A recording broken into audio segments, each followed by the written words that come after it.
কি রে, কি করতেছস? আরে কিছু না, তোর কি অবস্থা বল? ভালো না রে ভাই, এক্সাম নিয়ে অনেক স্ট্রেসের মধ্যে আছি। 2 মিনিট পড়ার পর 3 মিনিটে যে মাথার মধ্যে কোন দুনিয়া থেকে চিন্তা আসে নিজেও জানি না। আরে চিল ভাই। আর তুই তো বলবি তুই টপার না। আচ্ছা আমি একটা জিনিস বুঝি না, তুই সব সময় বাইরে বাইরে ঘুরোস না, তোরে কখনো ক্লাস করতে দেখি। তোর রেজাল্ট ভালো হয় কেমনে?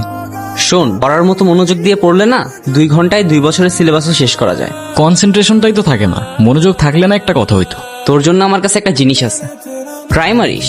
পুরো সিলেবাস 1 ঘন্টায় শেষ হয়ে যাবে বন্ধু। আমি ড্রাগস নিব না। যা, তোর প্রথম ক্যান্ডি তোর ফ্রিতেই দিলাম। আজকে সূর্য কোন দিকে তুলছে? তুই পড়তে বসছিস? হ্যাঁ, এই নে তোর পরীক্ষার ফিটা। আর যাই করেন আমার মান সম্মানটা শেষ করেন না।